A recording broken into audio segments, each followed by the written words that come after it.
Hello students, welcome to the fourth lecture of the geography, physical geography। तो हम लोग देख रहे थे इंटीरियर ऑफ अर्थ। तो इंटीरियर ऑफ अर्थ के सेकंड पार्ट में आज हम लोग देखेंगे कि इवोल्यूशन ऑफ अर्थ कैसे हुआ और कैसे उसके लेयर्ड स्ट्रक्चर के बारे में पढ़ेंगे कि फॉर्मेशन हुई है। तो my self Vidyanand Singh, let's start the lecture.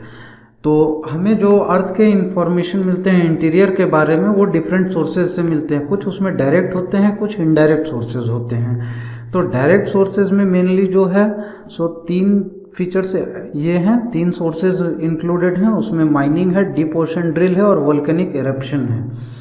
तो माइनिंग जो है इसमें हम लोग जब भी कोई coal mine, iron ore mine और किसी भी तरह के माइनिंग ऑपरेशंस में डायरेक्टली जो रॉक स्टडीज़ होते हैं उसके इंटीरियर का जो रॉक स्ट्राटा होता है उसमें जो फॉर्मेशन होते हैं, केमिकल कंपोजिशन होते हैं, टेम्परेचर होता है, प्रेशर होता है, इन सब चीज़ों के बारे में माइनिंग के थ्रू हमें डायरेक्ट इन्फॉर्मेशन मिलती है। वर्ल्ड में जो डीपेस्ट माइन है वो 3 to 4 किलोमीटर्स है, जो कि साउथ अफ्रीका में है। ओके, और यहाँ पे जो है इससे डीप हम लोग नहीं जा सकते हैं, बिकॉज विथ डेप्थ जो है सो टेम्परेचर इंक्रीज होता है। और टेम्परेचर के इंक्रीज के कारण क्या होता है कि हम लोग ज़्यादा डेप्थ तक माइनिंग नहीं कर सकते हैं, बिकॉज उसमें कैजुअलिटीज़ होने के चांसेस रहते हैं। तो यहाँ पे जो है सो एक इन्फॉर्मेशन माइनिंग के थ्रू मिली है कि जो टेम्परेचर होता है विथ डेप्थ इंक्रीज होता है। नेक्स्ट हमारा क्या है, डीप ओशन ड्रिलिंग प्रोजेक्ट्स। तो डीप ओशन ड्रिलिंग प्रोजेक्ट्स में क्या होता है कि जब भी ओशनिक रीजन में ऑयल एक्सप्लोरेशंस के लिए या किसी भी और चीज़ों के लिए जब हम लोग ड्रिल करते हैं तो जो रॉक सरफेस है बेनीथ द ओशनिक वाटर, जो वाटर फ्लोर, ओशनिक फ्लोर में जो रॉक स्ट्रक्चर्स हैं उसके बारे में पता चलता है। और ये जो है सो डीपेस्ट ओशनिक ड्रिल जो है 12 किलोमीटर्स का है, कोला रीजन में, अलास्का में, अमेरिका में। ओके, और यहाँ पे इससे भी डीप हम लोग नहीं जा सकते हैं, बिकॉज इसके बाद पॉसिबल नहीं हो पा रहा है ड्रिलिंग करना, बिकॉज ऑफ हाई टेम्परेचर। जो टूल्स हो रहे हैं उनकी फेलियर हो जा रही है। उसके बाद जो है सो वोल्केनिक इरप्शन है। तो वोल्केनिक इरप्शन में क्या होता है कि जो मैग्मा और लावा इसका जो आउटपोर होता है तो हम लोग उससे जो है सो लेबोरेटरी में स्टडी करके वेरियस इंफॉर्मेशन निकालते हैं कि कंपोजिशन क्या है, केमिकल कंपोजिशन रॉक्स का, उसमें कैसे फॉर्मेशन हो रहा है, कहाँ से सोर्स हो रहा है और किस टाइप की स्ट्रक्चर वहाँ पे फॉर्मेशन है। तो इससे जो है सो हमें मेनली केमिकल कंपोजिशन और उसके स्ट्रक्चर के बारे में पता चल पाता है। और मैग्मा भी जो है सो डिफरेंट लेयर्स से सोर्स होते हैं। मैग्मा जो है 250 किलोमीटर डेप्थ से लेके 750 किलोमीटर डेप्थ तक से सोर्स होते हैं। तो इसके बारे में फिर हमें पता चल पाता है कि डिफरेंट रीजन्स में किस टाइप का केमिकल कंपोजिशन है किसी भी रॉक फॉर्मेशन का और वहाँ के स्ट्रक्चर का। उसके बाद जो इनडायरेक्ट सोर्सेज हैं उसमें जो आता है पहला है मेटियर्स। तो मेटियर्स क्या है, मेटियर्स जो एस्टेरॉयड बेल्ट्स हैं वहाँ से हमें जो सेलेस्टियल बॉडीज़ एंटर करते हैं अर्थ के एटमॉस्फेयर पे, और उसके बाद फिर जब अर्थ के पे फॉल होता है उनका, जब गिरते हैं अर्थ पे, तो उससे हम लोग लेके उसे लेबोरेटरी में स्टडी करते हैं और उसे टेस्ट करते हैं, जिससे कि हमें पता चल पाता है कि ये फॉर्मेशन कैसा है। क्योंकि अर्थ का जो फॉर्मेशन है और जो मीटियर्स का जो फॉर्मेशन है वो सेम मटेरियल से हुआ है। सेम जो हम लोगों ने पहले नेबुलर हाइपोथेसिस पढ़ा था अर्थ के फॉर्मेशन का या बिग बैंग थ्योरी, तो उसमें जो मटेरियल जिससे कि अर्थ बना है वही सेम मटेरियल से जो है सो मेटियर्स भी बने हुए हैं। हालांकि ये पूरा एग्जैक्ट इन्फॉर्मेशन नहीं दे पाता है, बिकॉज कि इनकी जो स्ट्रक्चर है वो छोटी है, इनका जो साइज है वो छोटा है इन कंपैरिजन टू अर्थ, तो जिसके कारण कि इनमें लेयर्ड स्ट्रक्चर नहीं मिल पाता है, हो सकता है। और भी बहुत सारे चेंजेस हैं जिसके कारण कि ये हमें पता चलता है कि ये सेम मटेरियल से तो फॉर्मेशन हुआ है इनका, लेकिन कूलिंग लेवल और जो स्ट्रेटिफिकेशन लेवल है वो डिफरेंट है, जिसके कारण कि यहाँ पे हमें ये एग्जैक्ट इन्फॉर्मेशन नहीं दे सकते हैं। और ये हम लोग डायरेक्टली जो है सैंपलिंग नहीं कर रहे हैं अर्थ के मटेरियल का, इसीलिए इसे हम इनडायरेक्ट सोर्सेज कहते हैं। दूसरा है ग्रेविटेशन। ग्रेविटेशन से क्या हमें पता चलता है कि अर्थ के कंपोजिशन के बारे में हमें पता चलेगा ग्रेविटेशनल स्टडीज से। इसे हम लोग क्या कहते हैं, ग्रेविटेशनल एनोमलीज भी कहते हैं, क्योंकि डिफरेंट रीजन्स में ग्रेविटेशनल पुल जो है अर्थ का डिफरेंट होता है। पोल्स के पास जो है अर्थ का ग्रेविटेशनल पुल ज़्यादा है और जो इक्वेटर है वहाँ पे कम है। तो इसके कारण जो वहाँ पे मटेरियल का, या फिर हम लोग माउंटेन्स के पास, हाई एल्टीट्यूड माउंटेन्स के पास स्टडी करते हैं, तो यहाँ पे ग्रेविटेशनल पुल का डिफरेंसेस नज़र आता है, जिसके कारण कि हम लोग एनालाइज करते हैं कि किस टाइप के मटेरियल से ये फॉर्मेशन हुआ है।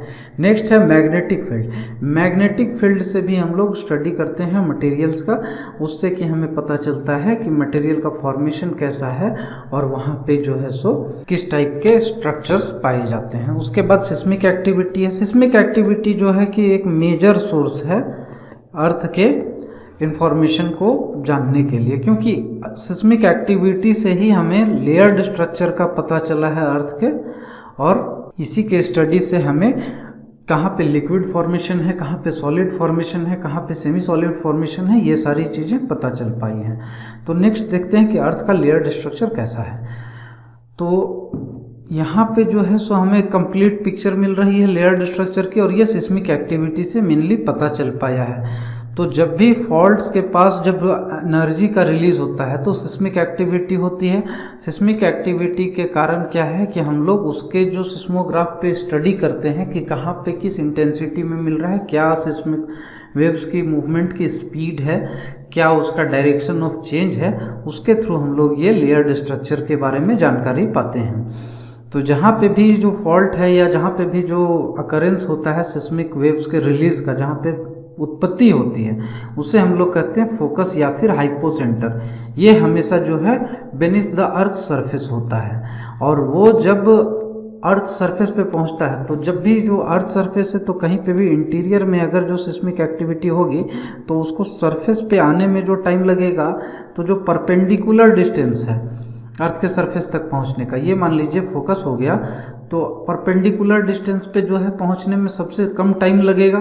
तो वहाँ पे जो सबसे पहले जहाँ पे सिस्मिक वेव्स को हम लोग रीड करते हैं, जहाँ पे मिलता है, उसे हम लोग कहते हैं एपिसेंटर। और एपिसेंटर पे ही जो है सो सबसे पहले सरफेस पे अर्थ पे सिस्मिक एक्टिविटी की जो है सो स्टडी हो पाती है, वहाँ पे रिकॉर्ड किया जाता है। नेक्स्ट है हमारा, देखते हैं कि वेव स्ट्रक्चर जब सिस्मिक एक्टिविटी होती है तो किस तरह से अर्थ के डिफरेंट लेयर्स में और डिफरेंट डेप्थ पे दिखते हैं। तो जो सिस्मिक एक्टिविटी मेनली होती है, डेप्थ रहता है उसका 200 किलोमीटर्स के अराउंड, ये थोड़ा बहुत ज़्यादा या कम भी हो सकता है। डीप सीटेड अर्थक्वेक्स जो होते हैं 350 किलोमीटर्स के डेप्थ तक भी हो सकते हैं, और इसे हम लोग स्टडी करते हैं सिस्मोग्राफ पे। सिस्मोग्राफ एक मशीन होती है जिसपे कि हम लोग ग्राफिकल रिप्रेजेंटेशन करते हैं अर्थ के वेव्स का और उसके वाइब्रेशन का, और ये जो है सो बॉडी वेव्स जनरेट करती है और सरफेस वेव्स भी जनरेट करती है। तो बॉडी वेव्स जो है सो बॉडी के अंदर में, मतलब कि जो है ये देख रहे हैं हम लोग जो लाइंस दिखा रहे हैं, ये बॉडी वेव्स हैं। बॉडी वेव्स दो तरह के होते हैं, पी वेव्स और एस वेव्स, ठीक है। तो इसमें सबसे पहले बॉडी वेव जनरेट होती है पी वेव्स और एस वेव्स में, और उसके बाद जब ये सरफेस पे पहुंचती है, उसके बाद अलोंग द सरफेस जब इसका मूवमेंट होता है अलोंग द सरफेस, तो इसे हम कहते हैं सरफेस वेव्स। ओके, इसमें जो है सो हम लोग फिर स्टडी करते हैं कि उसका प्रोपगेशन कैसा है, उसका डायरेक्शन ऑफ प्रोपगेशन कैसा है, उसकी स्पीड क्या है, और जिससे कि हमें ये पता चल पाता है कि अर्थ का इंटीरियर कैसा है।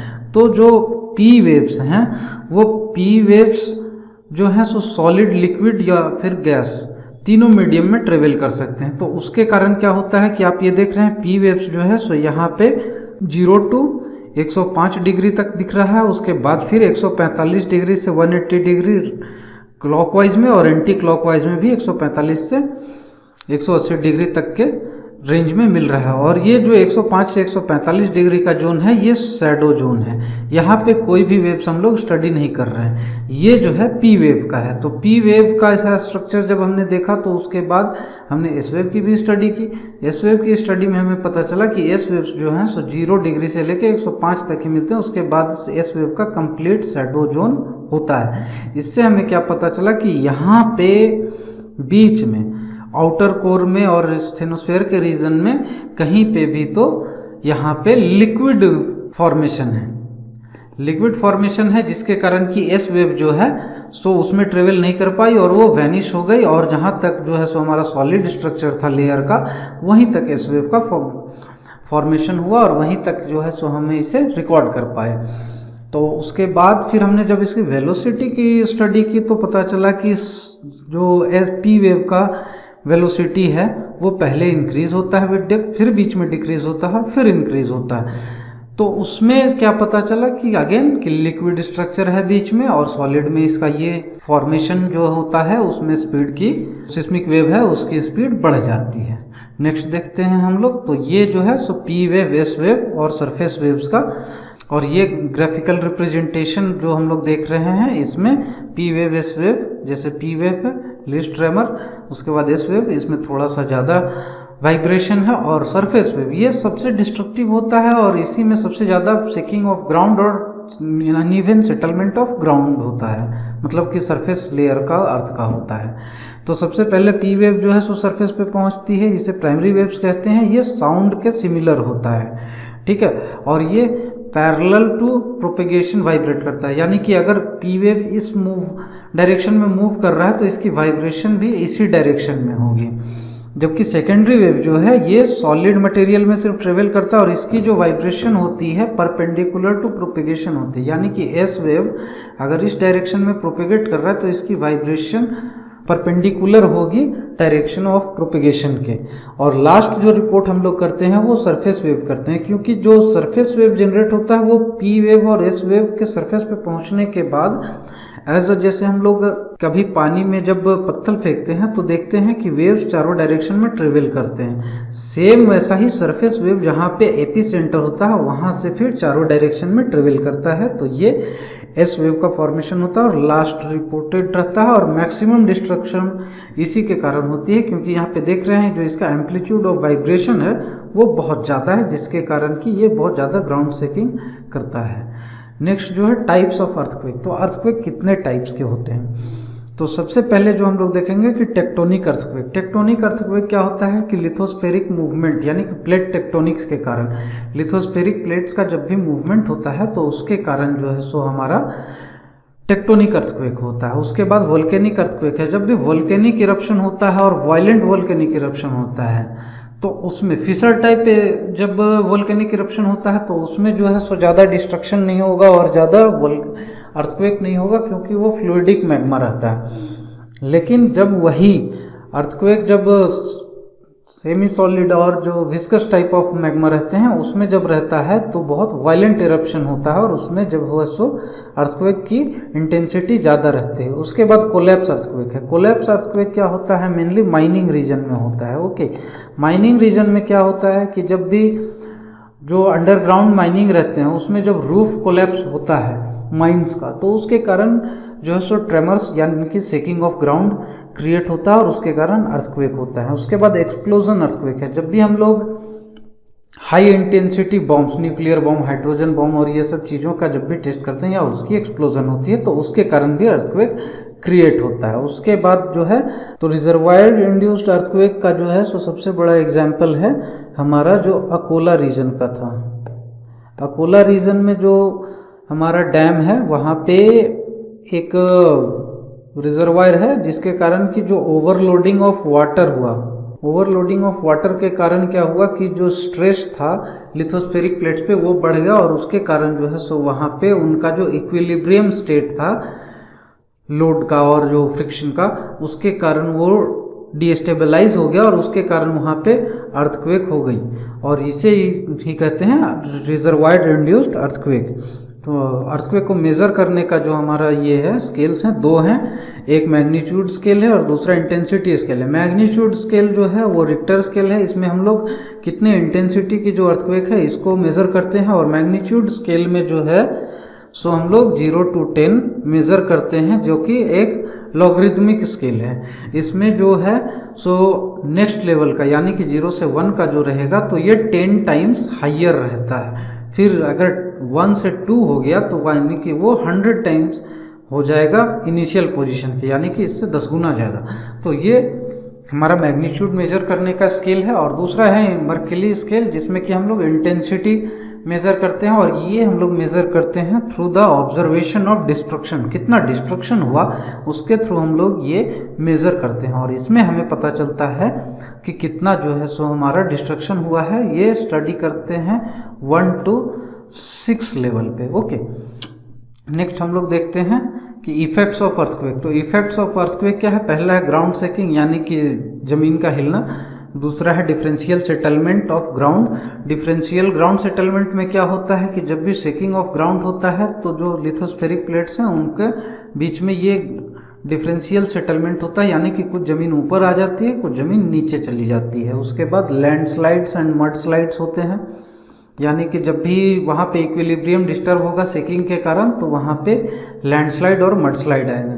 सॉइल लिक्विफिकेशन होता है। सॉइल लिक्विफिकेशन में क्या होता है कि जब भी जो हमारा फाइन वेदर डिब्रीज हैं, जो कि मटेरियल है, ग्राउंड मटेरियल्स वो हैं, वो बहने लगते हैं with the effect of moisture. तो डाउन द हिल वो लोग बहने लगते हैं क्योंकि उनमें ऑलरेडी मॉइस्चर रहता है और एक जो इक्विलिब्रियम स्टेट है वो डिस्टर्ब हो जाता है। उसके बाद सॉइल लिक्विफिकेशन हो जाता है। ग्राउंड लर्चिंग होती है, यानी कि ग्राउंड का जो है सो वेवी टाइप फॉर्मेशन होता है। एवलांचेस आते हैं, वो भी एक टाइप ऑफ लैंडस्लाइड एंड मडस्लाइड ही है। ग्राउंड डिस्प्लेसमेंट होता है, यानी कि ग्राउंड का जो मतलब अर्थ सरफेस का जो है सो मूवमेंट एक जगह से दूसरी जगह मतलब ज़्यादा शिफ्ट नहीं होता है, लेकिन वो अप टू सम एक्सटेंट हो जाता है, से 1 मीटर और ऐसे ही कुछ, इसका कोई एग्जैक्ट वैल्यू नहीं है।